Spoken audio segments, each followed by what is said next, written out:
The Sneetches and Other Stories by Dr. Seuss.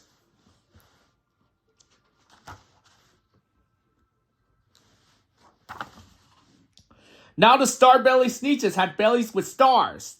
The plain-bellied Sneetches had none upon stars. Those stars weren't so big, they were really so small. You might think such a thing wouldn't matter at all. But because they have stars, all the star-bellied Sneetches will brag, "We're the best kind of Sneetch on the beaches." With their snoots in the air, they will sniff the next sort. Will have nothing to do with the plain-bellied sort, and whenever they met some when they were out walking, they hide right on past them without even talking. When the star-bellied children went out to play ball, could a plain belly get in the game? Not at all. You only could play if your bellies have stars, and the plain-bellied children had none upon stars. When the star-bellied Sneetches had Frankfurter roses, or picnics, or parties, or marshmallow toasts, they never invited the plain-bellied Sneetches. They left them out cold in the dark of the beaches. They kept them away, never let them come near, and that's how they treated them year after year. Then one day it seems while the plain-bellied Sneetches were moping and doping alone on the beaches, just sitting there wishing their bellies have stars, a stranger zips up in the strangest of cars. "My friends," he announced in a voice clear and keen, "my name is Sylvester McMonkey McBean, and I heard of your troubles. I hear you're unhappy, but I can fix that. I'm the fix-it-up chappie. I come here to help you. I have what you need, and my prices are low, and I work at great speed. And my work is 100% guaranteed."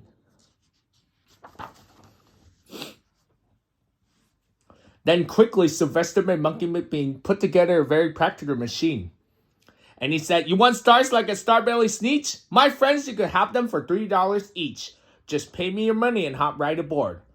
So they clambered inside. Then the big machine roared, and it knocked it, and it bonked it, and it jerked it, and it burked it, and it bopped them about. But the thing really worked. When the plain-bellied Sneetches popped out, they have stars. They actually did. They have stars upon stars. Then they yelled at the ones who had stars at the start. "We're exactly like you. You can't tell us apart. We're all just the same now, you snooty old smarties. And now we can go to your Frankfurter parties." "Good grief," grounded the ones who had stars at the first. "We're still the best Sneetches, and they are the worst. But now, how in the world will we know?" they all frowned. "If which kind is what, or the other way round?" Then up came McBean with a very sleek wink, and he said, "Things are not quite as bad as you think. So you don't know who's who, that is perfectly true.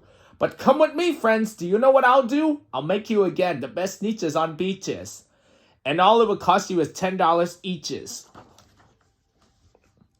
"Belly stars are no longer in style," said McBean. "What you need is a trip through my star-off machine. This wonderless contraption will take off your stars, so you won't look like Sneetches who have them on stars. And that handy machine working very precisely, remove all the stars from their tummies quite nicely." Then with snoots in the air, they paraded about, and they opened their beaks, and they let out a shout. "We know who is who now, there isn't a doubt. The best kind of Sneetches are Sneetches without." Then, of course, those with stars all got frightfully mad. To be wearing a star now was frightfully bad. Then, of course, old Sylvester McMonkey McBean invited them into a star-off machine. Then, of course, from then on, as you probably guessed, things really got into a horrible mess. All the rest of that day on those wild screaming beaches, the fix-it-up chappie kept fixing up Sneetches. Off again, on again, in again, out again. Through the machines, they raced round and about again, changing their stars every minute or two. They kept paying money. They kept running through until neither the plain or the star-bellies knew whether this one was that one, or that one was this one, or which one was what one, or what one was who. Then, when every last cent of their money was spent, the fix-it-up chappie packed up and he went. And he laughed as he drove in his car up the beach. They never will learn. No, you can't teach a Sneetch. But McBean was quite wrong, I'm quite happy to say, that the Sneetches got really quite smart on that day. The day they decided that Sneetches are Sneetches, and no kind of Sneetch is the best on the beaches. That day, all the Sneetches forgot about stars, and whether they had one or none upon stars. The Zacks, one day making tracks in a prickly pracks, came a north-going Zax and a south-going Zax. And it happened that both of them came to a place where they bumped. There they stood foot to foot, face to face. "Look here now," the north-going Zax said. "I say, you are blocking my path. You are right in my way. I'm a north-going Zax, and I always go north. Get out of my way now and let me go forth." "Who's in whose way?" snapped the south-going Zax. "I always go south making south-going tracks. So you're in my way, and I ask you to move and let me go south in my south-going groove."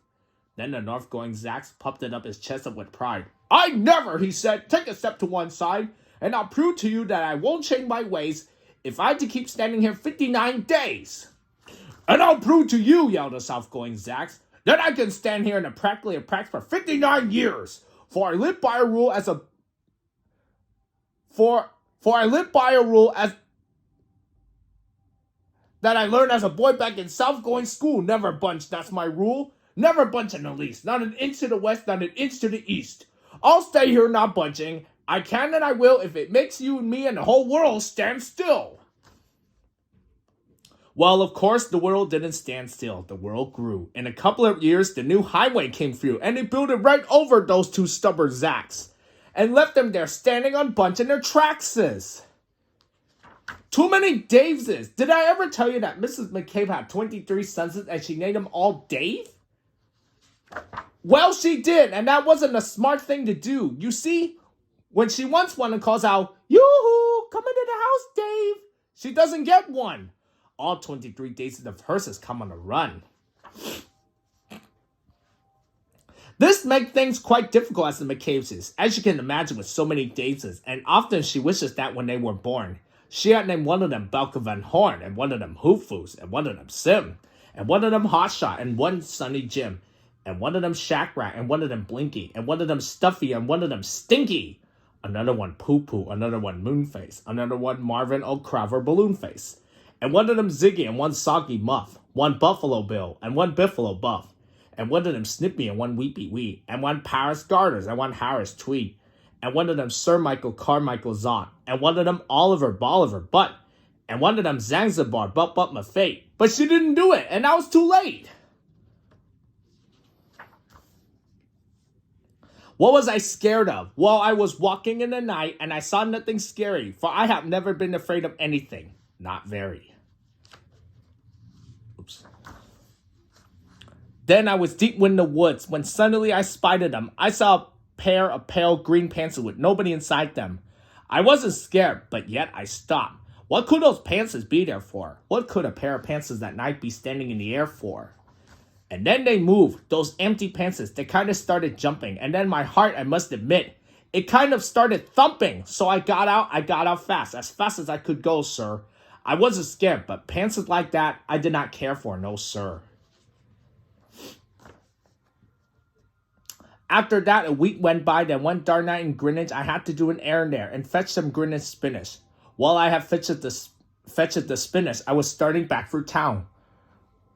When those pantses raced round the corner and they almost knocked me down. I lost my Greenwich spinach, but I didn't even care. I ran for home. Believe me, I had really had a scare. Now, bicycles were never made for pale green pantses to ride them. Especially spooky pale green pantses with nobody inside them. And the next night, I was fishing for dog torch on Robert River when those pantses came roaring towards me while I started to shiver. And by now, I was so frightened that I'll tell you, but I hate to. I screamed and rolled away and lost my hook and line and baddock too. I ran and found a bristle bush. I hid myself away. I got bristles in my bushes, but I stayed there anyway. I stayed all night, the next night too. I'll be there still, no doubt. But I had to do an errand, so the next night I went out. I had to do an errand, had to peck a snet. In a dark and gloomy snet field that was almost 9 miles wide. I said, I do not fear those pantses with nobody inside them. I said those words. I said them, but I lied them. Then I reached aside a snet bush, and the next thing that I knew, I felt my hand touch someone, and I'll bet that you know who. And there I was, caught in the snet, and in that dreadful place, those spooky empty pantses and I were standing face to face. I yelled for help. I screamed. I shrieked and I howled. I yelled. I cried, "Oh, save me from these pale green pansies with nobody inside!" But then a strange thing happened. Why those pansies began to cry? Those pansies began to tremble. They were just as scared as I. I never heard such whimpering, and I began to see that I was just as strange to them as they were strange to me. I put my arm around their waist and sat right down beside them. I calmed them down. Poor empty pansies with nobody inside them. And now we went quite often, those empty pansies and I, and we never shake or trembled. We both smile and we say hi. The end.